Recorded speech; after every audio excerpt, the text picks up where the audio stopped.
Hello everybody, Dr. James Pietrek, upper cervical chiropractor in Rancho Bernardo, California, here to talk to you about 3 keys to better oxygenation.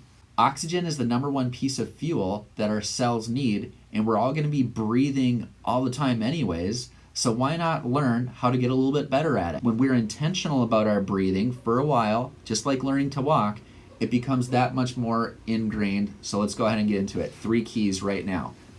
The first one is we want to start from the top here. Literally, we want to breathe through our nose more. Notice here, you have the pharynx and larynx. Those 2 holes come in from your nose and your mouth.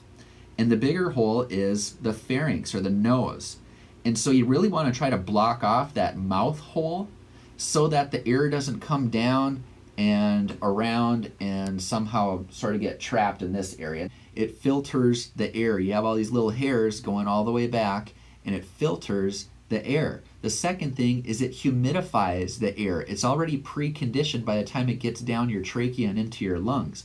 Versus breathing out of your mouth, the air is already, it's still, I should say, basically at air temperature, and it hasn't been cooked up yet.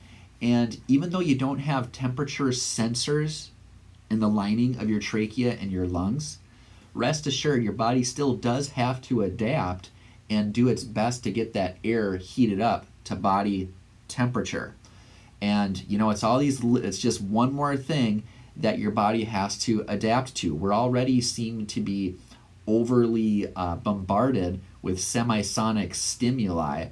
So in terms of physiology, you got to breathe anyways. Let's breathe through our nose so that air is already cooked up and it's much more in sync, more usable than if we were just breathing through our mouth. Be thankful, by the way, that you're not a Spartan. Spartans in training, they would take down about this much water, and then they'd be forced to run for several miles and then spit out the water at the end.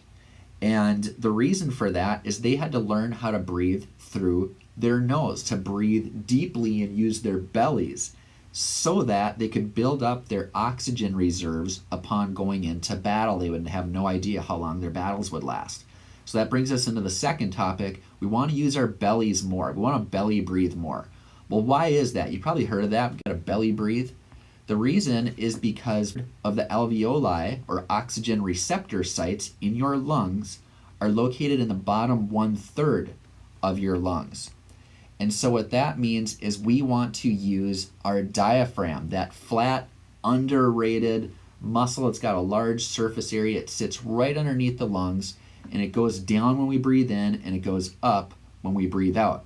What you really want to do is you just want to get better at breathing through your belly. If you're conscientious, someone can see your belly going in and out. If you face them, they're really not going to see your belly going in and out, okay? You want to control that airflow just like the accordion player or the bagpipe player. They're not constantly trying to bring air in. They're managing the airflow, and you need to do that too, because when you breathe too rapidly, you're not allowing hemoglobin to do its job. You need to take, this brings our third point, longer breaths, less breaths. If you're 5 feet tall, you should be breathing in about 4 seconds, pause, and then breathe out for 5 seconds. That's 6 repetitions per minute. But it's hemoglobin, get this, it's the carbon dioxide rather that loosens the bonds between oxygen and hemoglobin within our red blood cells. So the carbon dioxide is key. If we're breathing in and out too fast, carbon dioxide is not able to do its full job. So we got to be aware of that so that we can get maximal oxygen off of the binding sites inside of the hemoglobin. We're going to breathe through our nose better. We are going to use our bellies, and we are going to breathe slower. Doing this, as I mentioned, not only helps with tissue repair, but it actually helps your brain work better. It helps you to activate more of your prefrontal cortex. The vagus nerve, cranial nerve 10, which comes out the base of the skull, right up here at the top, it goes down and then it innervates every single major organ of your body up to the first part of the large intestine. And the reason that's important is because 80 to 90% of that nerve channel is actually incoming information up into the brain. See, nerves are either outgoing or they're incoming. They're usually about 50-50, but that's actually 80 to 90% incoming. So when we breathe with our belly, what that actually signals to our brain is that everything is okay.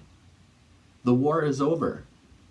The field generals are communicating to the higher commander off-site that it's okay, the conditions on the field are just fine, go ahead and relax, it's safe, there's no reason to have stress. And when we're in this state, and you know when you're in that state, it turns on your prefrontal cortex, you're in much better sync, your gut feelings, I feel it in my gut, is much more in line with what you're actually thinking. And we want to tap into this for better, sustained, calm, focused, directed energy throughout the day.